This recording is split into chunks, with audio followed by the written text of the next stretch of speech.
We are live with Invested Millennial. How you doing today, Invested Millennial? I'm doing well. Happy Saturday. It's our theme song. Shout out to Ill Kid. It's your boy Eel Kid.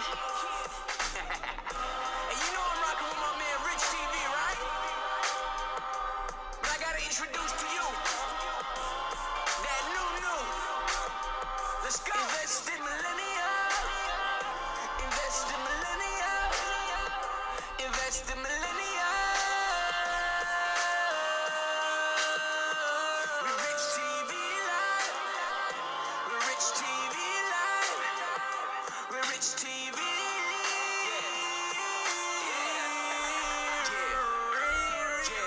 You know what it is. Ready? How's everybody doing? Hope you're doing well. We are with Invested Millennial. And guys, Invested Millennial, even though she's being all humble, she was just featured on CNBC Made It. That's pretty cool.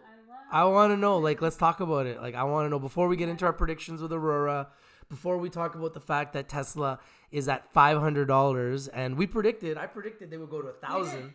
I predicted they would go to 1,000. They were at 320 when we started doing our show, and I predicted 1,000. They're now at 500. I honestly, when I predicted 1,000, never anticipated they would already be at 500. It's happening way faster than I thought. It is. So let's just talk about it. What happened here? When did you shoot this? You said 6 months ago? It was 6 months ago, so I reached out to CNBC. So they do this whole series on millennials, and originally the show was made to show all the mistakes that millennials make when it comes to money, and then over, I guess, the years, it kind of evolved to showcase millennials who are, hustling. They're trying to, build a business or, save and invest money, and so I thought it would be a great opportunity to talk about my story, about how I was able to graduate UCLA debt-free by working 2 jobs, hustling with scholarships. And I'm like, yeah, let me just share my story. And, I work at Tesla, which would be cool to kind of mention there and all that stuff. So I wanted to take the opportunity, and I messaged them, and they didn't reply for a couple months. And next thing you know, they fly out here from New York in September, and we did the shoot. Nice. And that's when I got the chance to talk about my life a little bit, and just show people that how I hustle and what my goals are, and kind of talk about my life. And you were so quiet about it. You didn't say nothing. Yeah, I was didn't say anything. I saw it on your. I was setting up the channel for today's show. This is the Rich Millennial Show, episode number 7. Thank you guys for being here. We got 40 people here. Thank you guys for being here. And I was just going to your channel to put your link, say, hey guys, go subscribe to Invested Millennial. And I saw your channel jumped from 1,000 subscribers to 1.9, almost 2,000. I was like, Yeah. what? And It happened and overnight. I didn't think it was gonna happen. I thought it was just gonna be a bunch of views on it, because that channel gets a lot of views. So I thought, okay, I'm just gonna get a bunch of hate, because that video is going viral because of my car payments, and people say that I'm making a mistake paying $800 for a car. So I thought people were just gonna hate, but I didn't really realize that was gonna translate to subscribers that quickly, overnight. So it's been a good 48 hours. congratulations on that. That's unbelievable. I'm so proud of you. That's an unbelievable accomplishment. You should be very proud of yourself. So guys, go to Invest Millennials channel. I have a link down below on YouTube, and you can see the video on CNBC Made It. CNBC Made It has over 300,000 subscribers on YouTube. So that video has over 66,000 views. And it was just... And most people are just hating, so... No, why would anybody hate on you? I mean, you're 24 years old. I watched it. I was like, wow, I was learning about your life. I was so impressed. $80,000 a year working with Tesla, driving a BMW, 24 years old. You've got everything working for you. You're a hardworking person. You're a great example of what a millennial can do if you work hard. So you should be proud of yourself. I'm really proud of you. Thank you. And we got 45 people here, and people want to know our predictions for Aurora Cannabis. But before we get into the predictions for Aurora Cannabis, let's talk about Tesla, because you work at Tesla. You are the Tesla insider, okay? The Tesla girl. The Tesla girl. Oh my goodness. Tesla has been on a full alert, guys. Oh my goodness. Tesla has been on a full alert. I called them my number one pick for January 2020. Did you know? You did. I mean, we were on the show even back in like when was it? Like at the beginning or end of December, we were talking about how Tesla was going to like skyrocket, and it did. Yeah, and which is amazing. Yeah, and I predicted it would go to 1,000, and we're already at $500 this week. What are you guys thinking when you go to work? Are you guys like, we're in the best company in the world? Like, what are you guys thinking? That's cool, man. Like, that's cool. We're finally like getting, because for a lot of time we even had people like say, "Oh, do you think you're gonna have a job in the next couple of years?" They obviously thought Tesla was gonna go bankrupt for many years. They thought, okay, this company's gonna go down. Tesla's not being profitable. They're spending so much money producing these cars, and they're never gonna be able to scale at the speed that Elon wanted. So a lot of us are actually finally like laughing back and be like, yeah, we definitely we totally like killed it, and a lot of shorters and a lot of people who don't believe in Tesla are like pretty much taking a loss now. So I feel going into work is motivating now, especially like the type of work that I do. I work on the logistics side of the business, so a lot of like supply and chain stuff, a lot of like crunching numbers on Excel. So seeing the numbers of how many cars we're producing each day and how many cars we're transporting out of the factory, abroad and in Southern California, like it's exciting because I know that we're moving so many cars, and people don't see that unless you're an insider. And when those numbers come out every quarter, I feel good knowing that I was a part of that, knowing that I was able to contribute to Tesla's mission and like beating quarterly earnings, you know? So have you ever talked to Elon Musk? No, I've actually seen him once. This was back like I think my second year into Tesla. He was picking up a Model X for his kids and his nanny. So he gave his nanny a Model X. Nice. That he can, the nanny could drive the kids around because he's obviously like never at home. And he went to pick up the Model X at the delivery center that I used to work at. And no one got to talk to him besides my actual manager. But yeah, like it's like crazy seeing him. It was crazy for me, just his presence and like everyone knowing it's Elon. It's kind of like billion-dollar man. I was like fangirling inside, but I had to keep my cool because, you know, like who's gonna like I don't know, it's just weird. I also don't want to bring attention to me because like at Tesla, like people get fired like that. So it's like I'd rather just like play it cool. Yeah. Elon's not there and just like put my head down and work. So yeah. I think that's a smart idea. Elon is like, I've told you I'm a fanboy of Elon. As an investor, I mean, he has been a dream come true. I mean, like, look at what the stock has done. It was at $180 in 2019. Mm-hmm. It's now at $500. Yeah. He's just ripped the shorters' faces off. I mean, the shorters have just got annihilated on Tesla. Yeah, billions of dollars lost. Annihilated. And so many people bet against them. Oh my goodness. Like, what a mistake. So yeah, I really love new technology. I think Elon is a genius with the way he thinks and the fact that he's doing something different to change the world, and he was the first.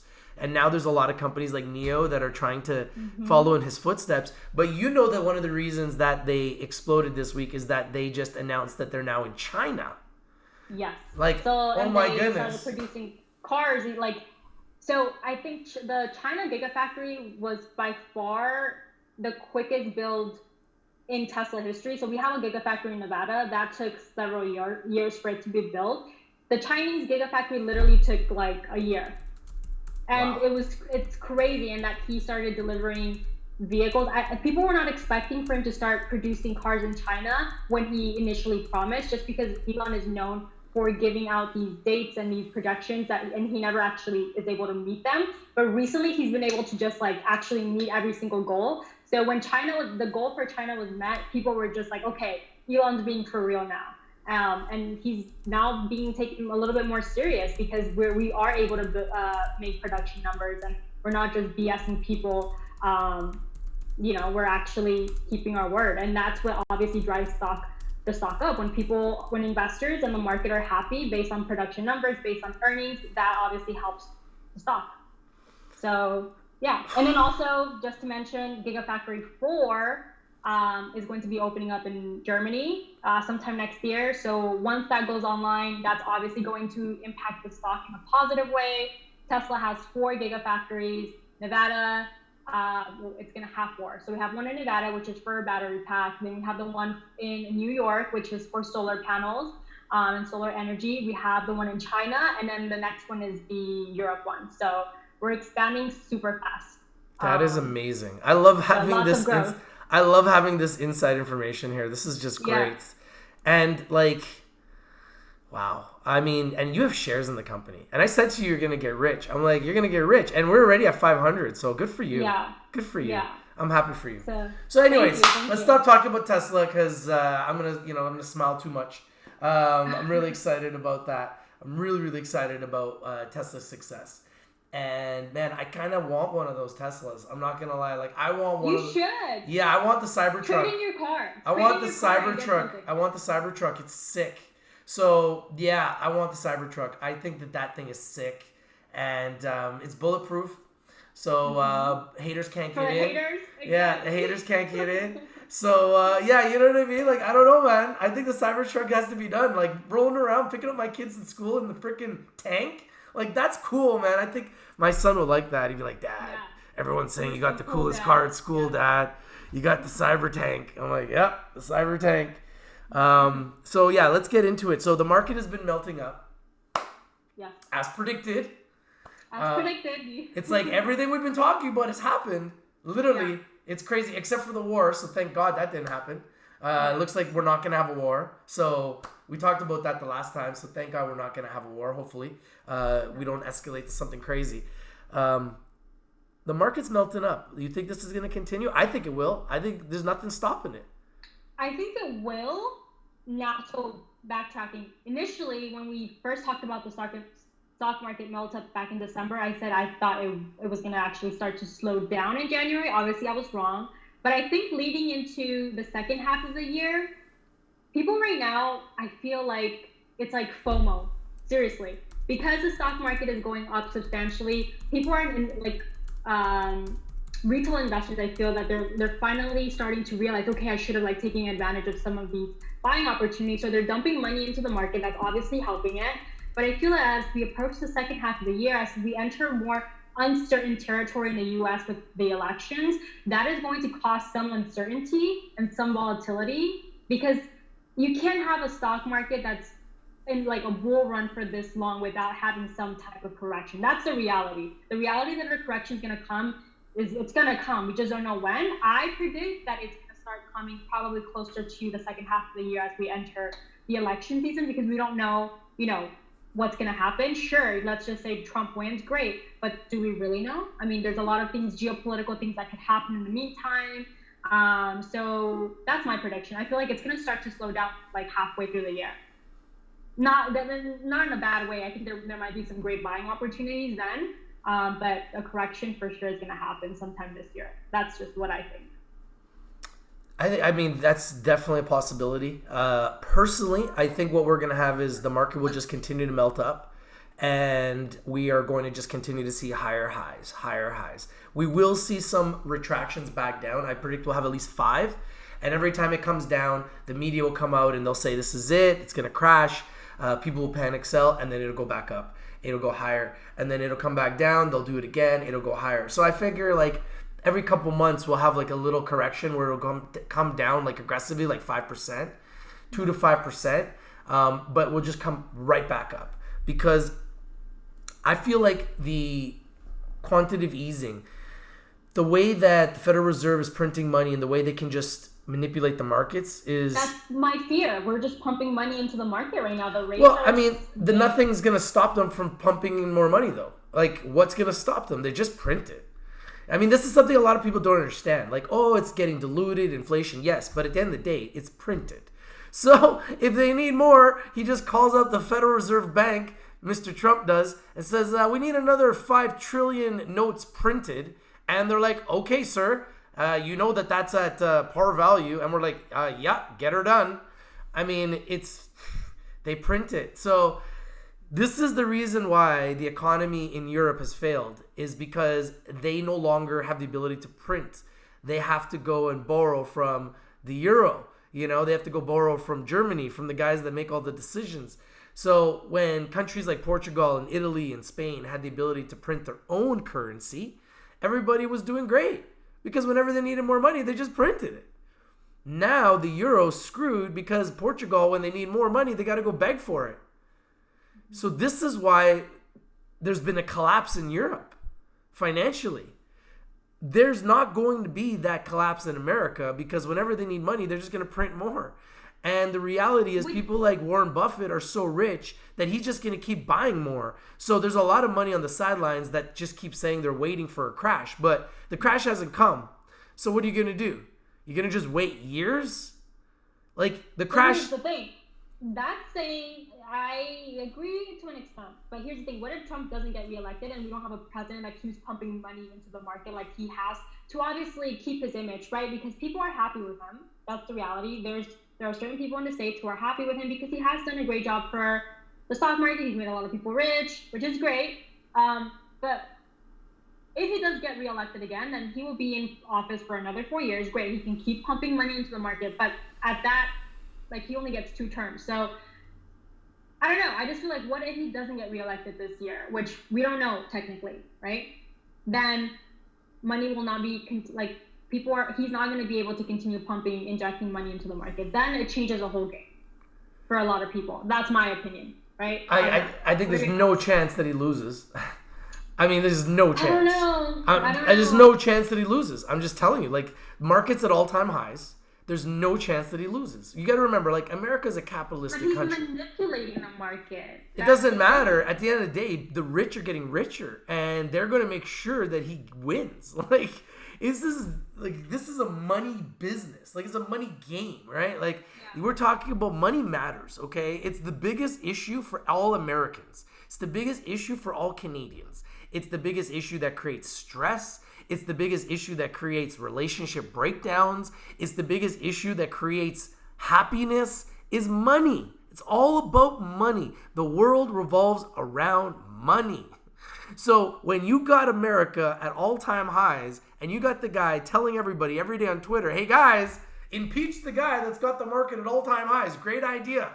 We love those do-nothing Democrats. I follow him on Twitter. I listen to all of his tweets. He's very smart. He's very strong-headed. You know, he's not going to let you say to, yeah, let's go hire another president that doesn't have a track record of winning consistently like Trump does.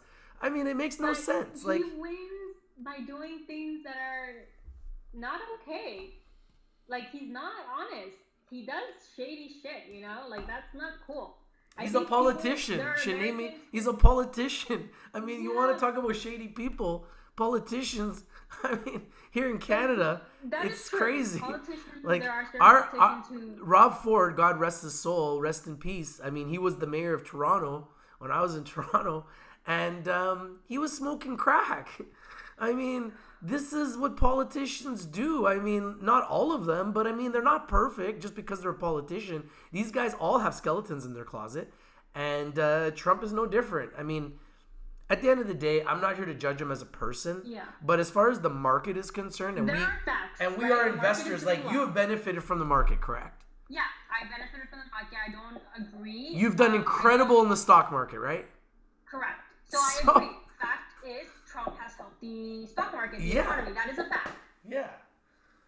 But to the expense of other stuff, which is like doesn't sit right. At least for me, it's like, okay, it's great that I have a president who is obviously making me money, but like there's certain things that he does that I don't know. I just can't. I can't. I don't know. I don't want to get too political, but we'll see what happens the second half of 2020. Okay, we'll make a bet. Let's make a bet. What's the bet? Okay. So we'll make an Invest in Millennial hat, okay? And then if Trump wins, you have to wear a Rich TV Live hat for one of our shows. Okay. And if Trump loses, I'll wear an Invest in Millennial hat for one of our Okay. shows. That's not too bad. I thought you were gonna ask me to wear like a Make America Great hat. Oh, you know what? That's actually a better No, idea. no. Why not? That's a great idea. That is so No, I much can't. better. I can't do that. Oh, that's so much better. We got to do that. I would wear a red cap, but it would say Invest in Millennial. It will not say Make America Great Again. I cannot do that. Oh man, that's such a good idea. That's a good one though. Oh man. Okay, so we'll figure something out. Well, we'll figure it out. If you guys have any wanna make- ideas of what we Leave could them. do Yeah. that would be entertaining, I just think that Trump's gonna win.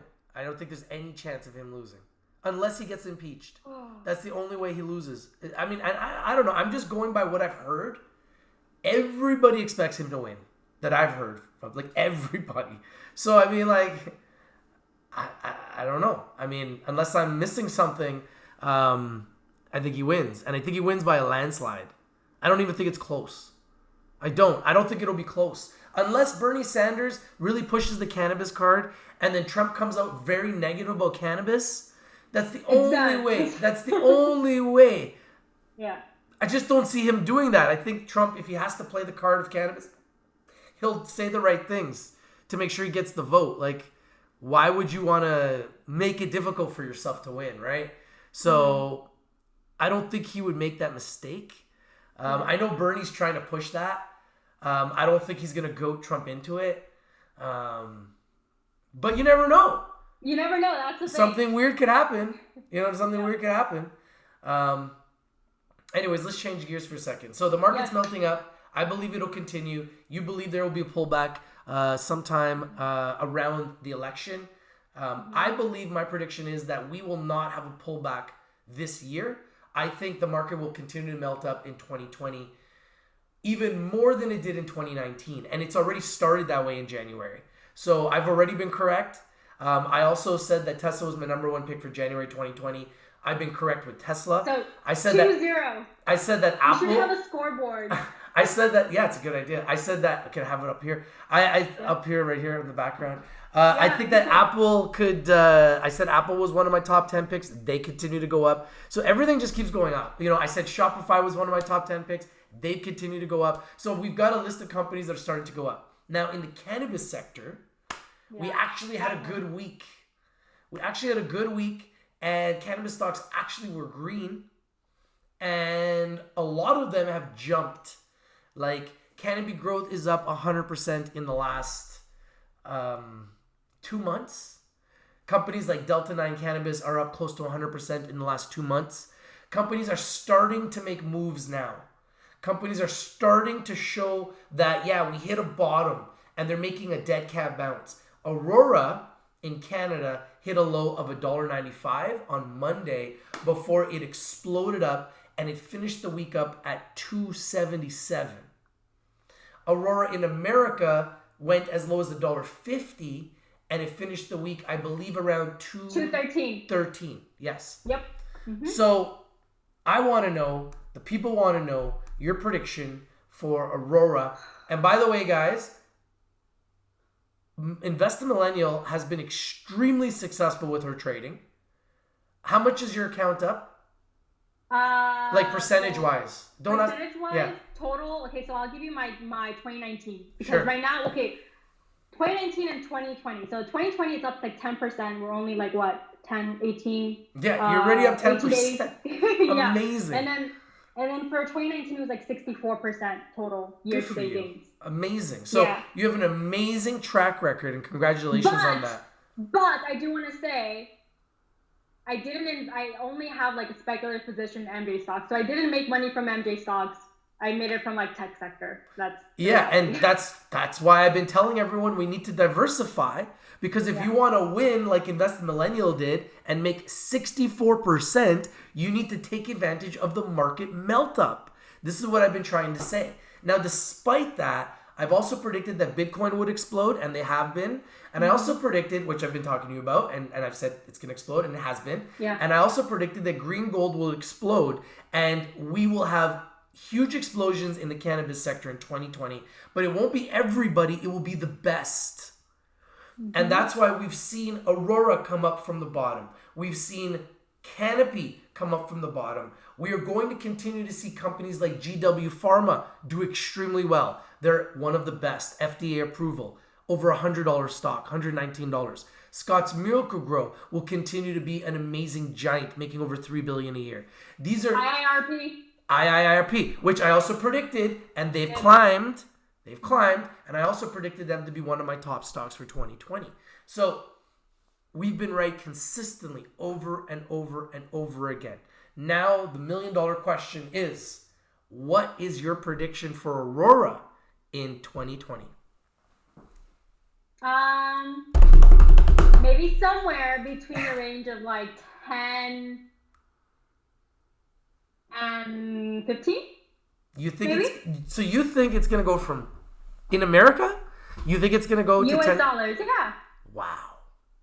Yeah, that's when I bought. Okay, so here's the thing. I bought in ATB back in like maybe March. It was at like $10 US dollars. Oh, I remember. Yeah, it was great. I was like, yeah, I'm going to get into this position and it's going to continue going up from there. It did not do that. It just kept going down, like with no return. And so I think, we're going to maybe reach that point again sometime. I don't know when in 2020, maybe like closer to the end of 2020. Honestly, I'm being a little conservative. I think maybe in 2021, they'll start reaching that price, but who knows? The goal is between 10 and 15 USD. Wow. That's Wow. Is that too much? I mean, that's what I got in, and I feel like it's possible. Yeah, I think it's possible. I think it's very possible. That's very bullish. I mean, for them to go to $10 US, they would have to go up 400%. I mean, that's big. That is big. That's big. Tesla did it though. They did. I mean, hey, it's possible. Don't get me wrong. Yeah. It's very, very possible. I mean, what do you guys think? Do you guys agree with Invest Millennial? What do you guys in here think? Thank you guys for joining us. We got 74 people here. Thank you guys for joining. Hey, if you guys, please smash the like button since you guys are here. Yes. And you haven't subscribed, please subscribe. Hit the bell for notifications. Every time we're live, every time we do a show, you guys will get to know first. And go and subscribe to Invest the Millennial as well. Hit the bell for notifications at her channel as well. Okay? Thank you. And thank you guys for being here on your Saturdays and joining us. This show has really grown. Now we got 70 people last week, or was it 2 weeks ago? 2 weeks ago. 2 weeks ago, yeah. 2 weeks ago, 70 people were live. 1,700 views on that video, that's right. Yeah, and we were talking about a potential world war. Now we're talking about stocks, and we got 70 people here, so this is pretty amazing. This is pretty amazing. Let us know your predictions for ACV. So we have Ray Wong, he predicted $13. Wow. That's a nice prediction. What else do we have? We have... Wow. So Sheldon says 10 Canadian late spring, $1 to $2 by next revenue. I think that's a very interesting prediction. How you doing? What's your expression? Thank you for joining.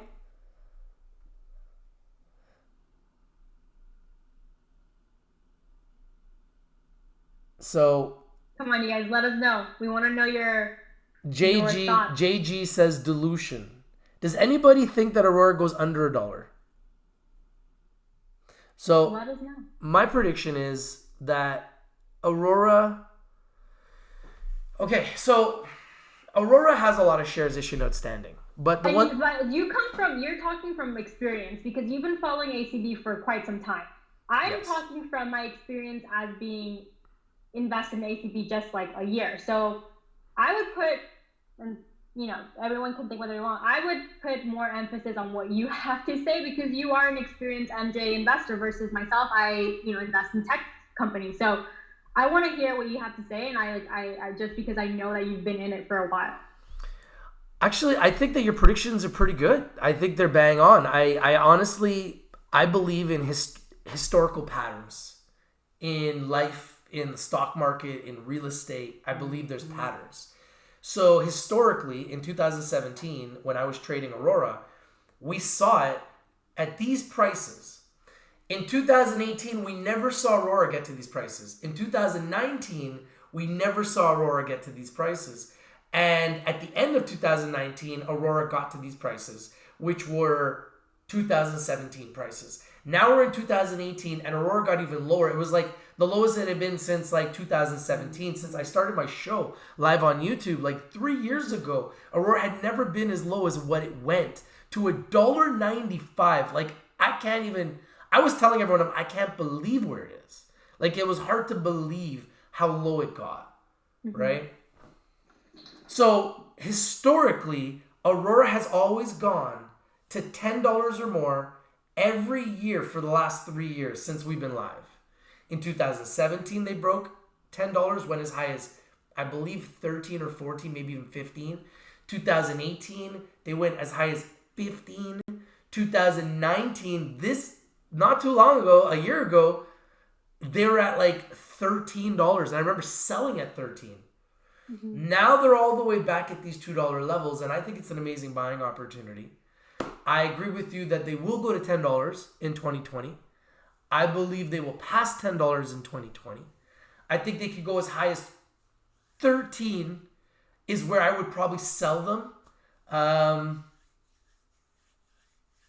mean, I could see a way that they could go higher. They would have to pull out some huge numbers. I don't know if that's going to happen, but I think it's very realistic that they could go as high as $13. Now, I also think as much as they could go as high as 13, that they could come all the way back down. I really do. Short attacks. It seems to be a rinse and repeat type of stock, right? Yeah, it's the short attacks. It's the short attacks. Yeah. It's the up and downs in the revenue.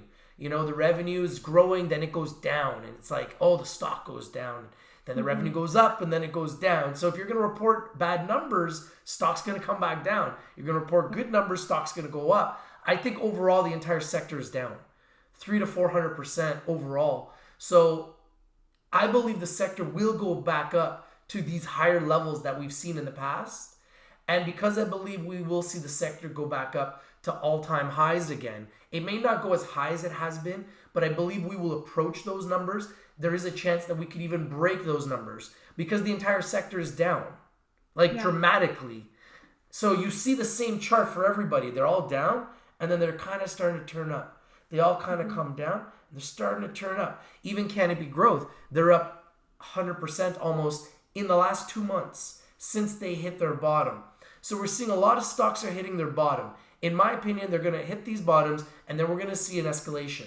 And then, just like the market makers love to make money on the way down, they also like to make money on the way up. Clearly, as we can see, the entire market is melting up. So they like to make money on the way up, believe me. Yeah. And in the cannabis sectors, they've been feasting on the way down. Feasting. Shorters have made billions. At some point, that has to turn around. And they're going to go up. And when the sector goes up, Aurora will go up with it. That's just the way it's going to be. And so will Aphria. So will Cannabis growth. So will TrueLeaf. So will Curaleaf. So will a lot of the top companies. C-Web, Green Thumb, GTII, Tilray. These are the companies that I believe are the biggest and the best in the sector. And then you got the bigger ones like the IIPRs, the GW Pharmas, the Scott's Miracle Grows. They don't necessarily trade with the rest of the sector because they're just on another level. They're like more with the big boys. They've got the institutional funders. They've got the big boys behind them. That's why they're priced so high. They're not priced so high by mistake. Okay? GW Pharma only has 12 million shares issued and outstanding. So there's a reason why they're trading at $119? You know, Scott's Miracle Grow only has like 52 million shares issued and outstanding. That's why they're priced over $100. IIPR, what was it? I can't remember off the top of my head, but it was like under 30 million shares issued and outstanding. That's why they're priced at over $80. There's a reason why these companies are going up. They've got less shares. Aurora has 1.1 billion shares. So for them to justify a $10 share price, $10 share price with 1.1 billion shares is a $10 billion market cap. Yeah. How are they going to justify a $10 billion market cap? So makes sense. This is the reason why the stock is down right now. This is the reason why the stock is down right now. But there's a lot of companies out there that are not profitable. They're still trading at much higher levels. Yeah. And it's all just based on hype. So right now, the sector's down. So it doesn't matter what you do. There's always a chance you're going to go down because the sector overall is down, despite the fact that the overall markets are melting up. But that's not going to last forever because as we've seen with Bitcoin, but what did Bitcoin do? Bitcoin went down for over a year. It went from 21,000 to 3,000. Everybody was starting to call it junk coin, and worse things than that. So everyone was saying it was a scam, blah, blah, blah, blah, blah, right? Despite the fact this had come from $1 and under $1 to $3,000, people were calling it everything under the sun.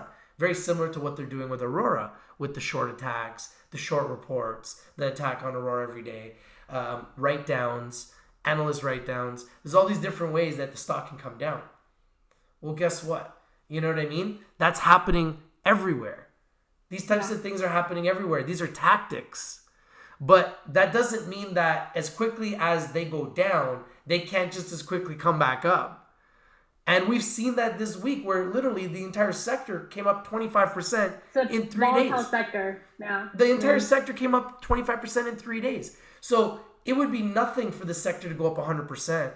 People would still be down. That's how much the market is down.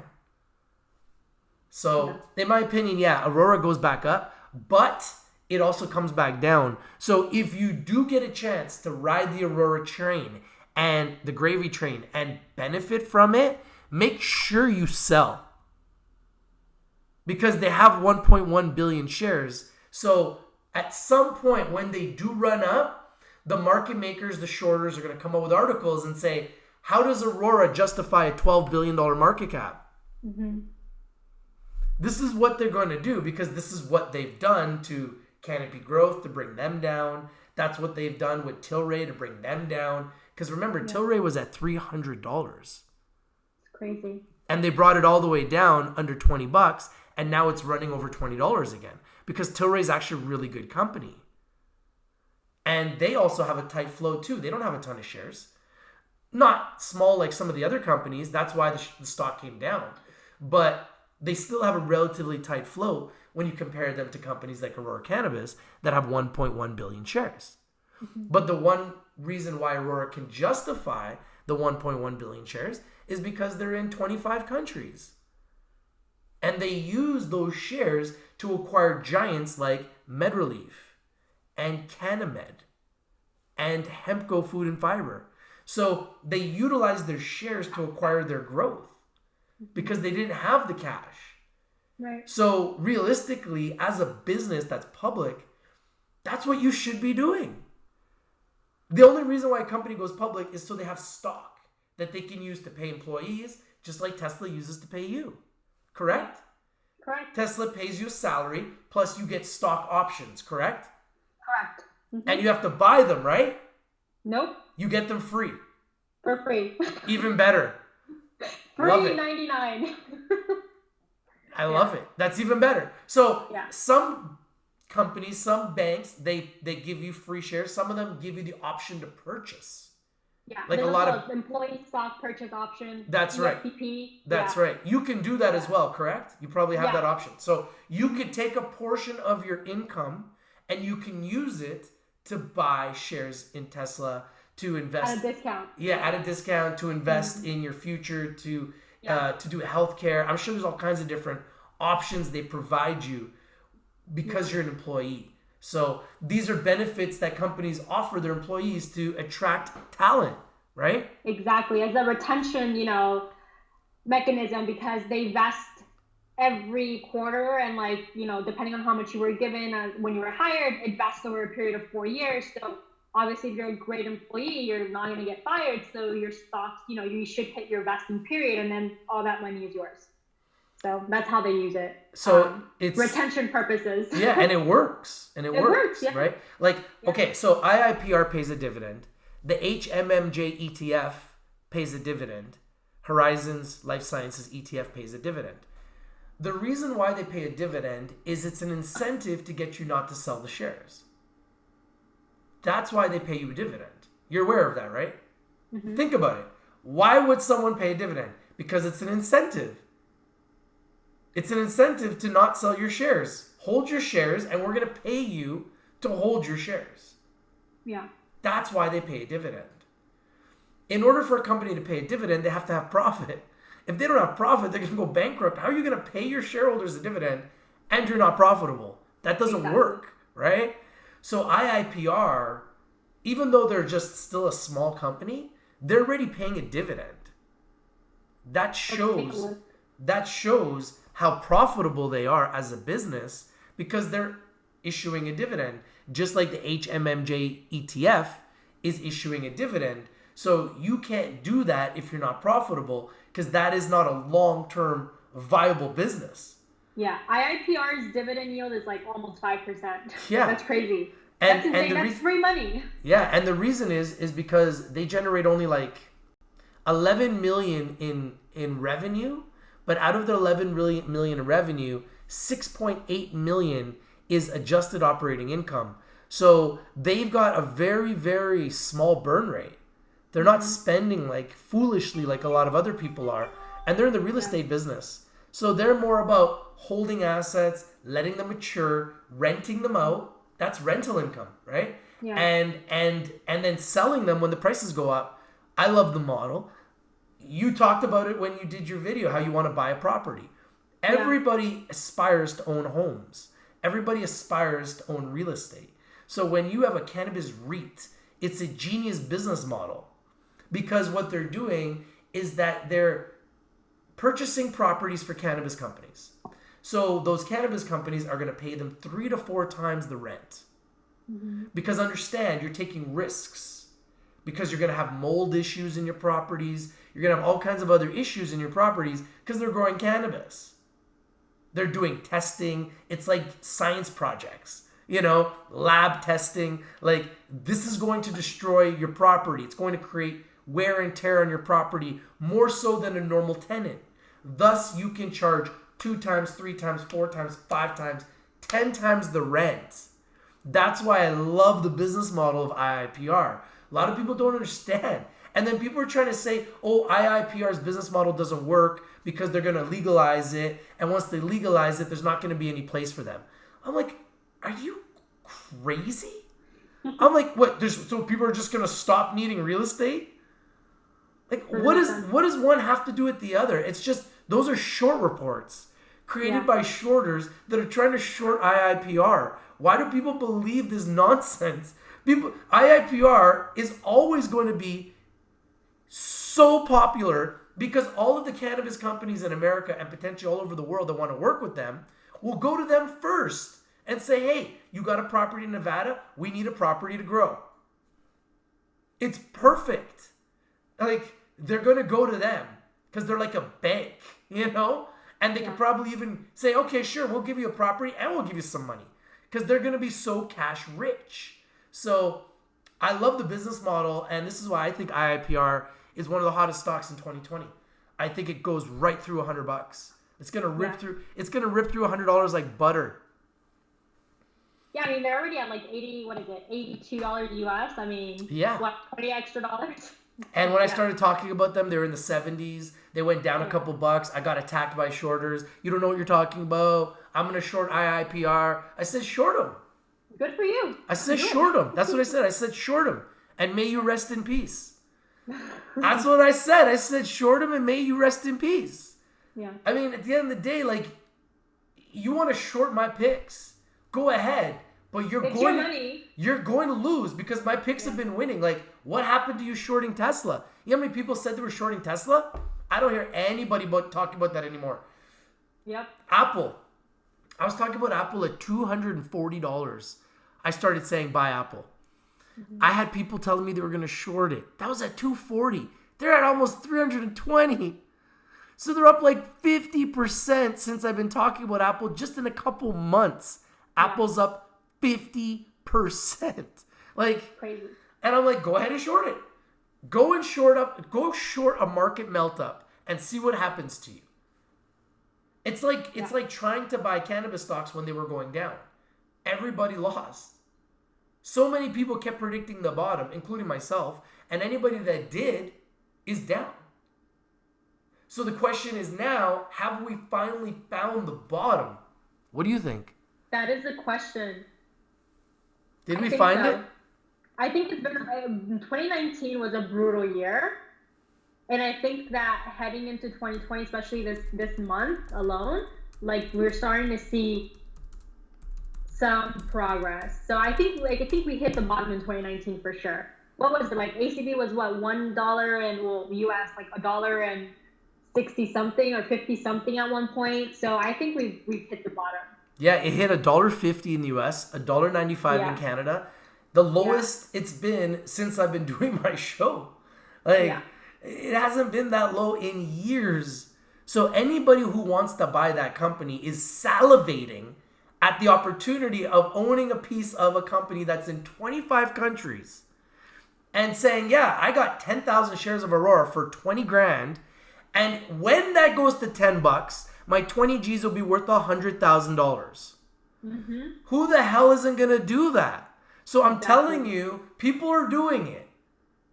And they're going to continue to, especially as long as we see these prices. Because these prices will not last. Yeah. They won't. Institutions will start to buy them. You know, like we saw the institutions buy them at $1.95, at $1.50, and we've seen a huge bounce already. It's bounced up from that level 50% almost. Yeah. So if you hit the bottom, you're up like 50% on your money already. Because clearly that's the lowest it's been in years. Mm-hmm. Despite the fact that they're bigger, they're better, they're making more revenue than they were in 2017. In 2017, they weren't even doing close to $100 million a year. Now they're doing like $75 million a quarter. That's crazy. So just think about that. So I mean, they're gonna do probably 500 to 700 million in 2020 in revenue. So 2021 they'll do $1 billion. And you're gonna get into a company doing $1 billion in sales and it's at $2. I don't know too many companies that are $1 billion in sales that are at $2. Yeah. So yeah, they might not get into $1 billion in sales in 2020. Maybe it's going to be 2021. But 2020 is already presented an amazing buying opportunity. And that's why Aurora's already climbed up. Right.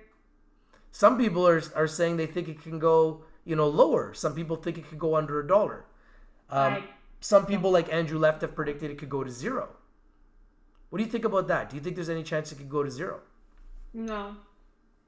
I don't think so. They said the same thing. Okay, not to bring Tesla, but they said the same thing about Tesla, that it was going to go to 0. ACB is not going to go to 0. That's for sure. I don't think so. I agree with you. They're just too global for that to even happen. I agree with you. There's no way. There's no way it goes to 0. The banks, everyone's talking about their $300 million facility with the banks. They're going to restructure with the banks, and they're ready in talks with the banks right now to restructure their debt.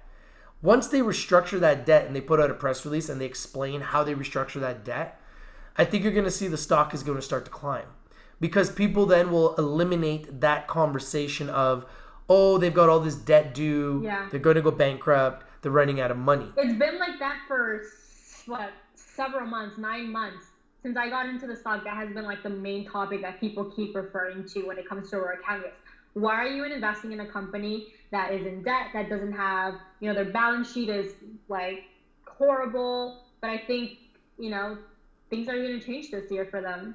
And I think that their move of shutting down one of their facilities to kind of like, readjust where money is being allocated was a great move for Aurora, especially if they're trying to be profitable and making money. So I don't see that as a negative thing. Yeah, sure, it slows down the process. You were expecting for that facility to be up, but it's not long term. It makes sense for them to do that now. For them, it makes sense for them. It makes sense that they did that for long term success. I agree. I mean, we've seen this sector really go through changes. So a couple years ago when I started, it was all hype. It was all about what you could do, right? It wasn't what you were doing. It was about what you could be worth. And nobody knew because nobody had any revenue. And then in 2018, they started to have revenue, and then it became like, oh, wow, they're going to be huge. Now, this is what they can do based on some revenue. Then 2019, it became, wait a second, none of these companies have any profit. And if you're not profitable, you shouldn't be in this business. You're going to go bankrupt. It just it went nuts. It went from one extreme to the other extreme. So quickly. So all the companies that were getting tons of money, like Cannabis, like Suniva, ran out of money. Companies like MedMen running out of money. So companies are literally running out of money now. They're being squeezed financially. And I think it's because of CannTrust, because CannTrust got caught growing behind walls. And once they got caught growing behind walls, all the banks decided to pull the money back. Yeah. And it makes sense because it's like, whoa, this sector is way too risky. We all thought that these guys were like the best, one of the best. CannTrust still has $480 million of cash in the bank. No debts. Just so you know. That's why the stock is staying over $1. And now they're over $1.50. They've been going up without a license. Why? Because they're too big to fail. They got too many big banks involved that are pissed off, and they want to see these guys get back. And I feel like when they get their license back, and God willing they get it soon, that could be a massive catalyst for this sector. Because I feel like more than anything else, that killed the sector.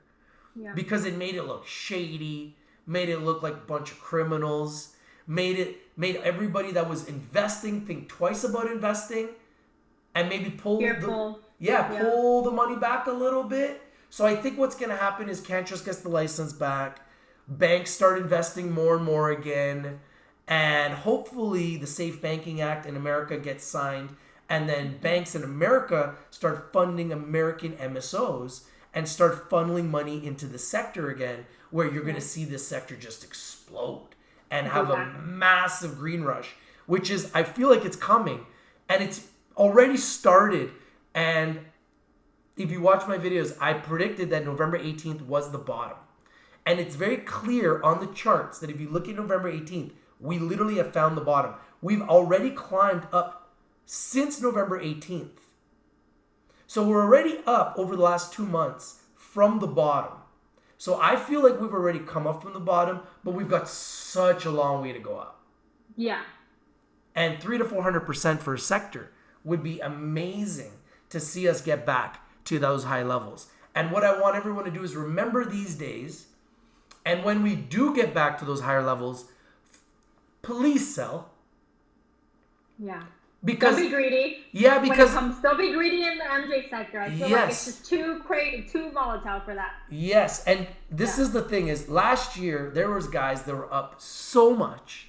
And they didn't sell. They were drinking the Kool-Aid. I have a personal friend who his account reached, I think, like 1 million. He's actually from Canada, from Calgary. He's like, Wendy, I wasn't paying attention. I just invested all this money and I hit 1 million at one point, and now it's like back to my initial investment. I'm like, dude, you gotta pay attention, man. Yeah, you gotta take your money and run, man. Thank the stock gods in those situations and take the money and run. Stay in cash and wait for the next opportunity. This is the way to trade the cannabis sector, because this is a sector that's always gonna have volatility, and there's always gonna be shorts attacking the sector because it's a new sector in its infancy. There isn't the huge amount of institutional power that you find in the broader markets. Because there isn't all the big institutions involved, you're fighting against massive amounts of shorters and hedge funds that have more power.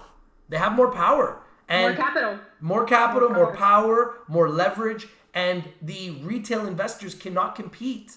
And that's why we have to literally wait until it gets to a bottom, and then the institutions will buy because they know it's the bottom. And they're not, even though they don't necessarily want to buy the cannabis stocks, if they see that the entire sector is at a bottom, they're going to buy it. Because why not? That's their mandate. That's their mandate, is to make money trading. And when you see this entire sector's down and been destroyed, you're going to buy the bottom. And that's what's happening. I 100% agree with that. So, okay, we got, 5 minutes left until we say goodbye. Big fight tonight, guys. Conor McGregor, Cowboy Cerrone. I'll be watching. Love to know your guys' opinions. I think Cowboy is an awesome fighter, but I think that Conor's going to win this fight. But who knows, man? Cowboy could shock the world. Love to know what you guys think about the fight. Leave in the comment section below. Yeah, in the comment section below. Once again, Wendy, congratulations on all your success. And guys, watch the video on CNBC. Made It with Wendy, Invested Millennial, being featured on their YouTube channel. So proud of you. Well deserved. Thank you. Congratulations. And continue all of your success. And thank you guys for watching. If you're not winning, you're not watching. This is your boy Rich from Rich TV Live with Invested Millennial. And we're going to go out on our theme song. Shout out to Ill Let's Kid. do it. Shout out to Ill Kid. Thank you guys for being here. Thank you guys Thank for you so joining. much. Thank Have you a guys for all great your weekend. messages. 1 second here. We gon' make it pop. Two forces are joining, yeah, we talking stocks. Growing quickly, never slowing, never gon' stop. If you want some merchandise, go on and check the shop. Peace, guys. Invested Millennial. Have a great weekend. Peace. Thank you. Bye. Bring it to you first, sell it for a payday. Now we connected from Vancouver to LA. If you not subscribed to Rich, you talking Mayday. We gon' teach you all the ins and outs just like a sensei. Once a week we making videos for you to see. We spice it up, we talking life like it's just you and me. Tune in every weekend, you should check it, so you can get a male and female perspective. If you're stuck, we show you how to get that paper. Rich and Wendy, she's a communications major. If you ever need some help, text and we'll reply. We plant the seed of greatness, watch it grow, it's so divine. Invest in millennials. Invest in millennials. Invest in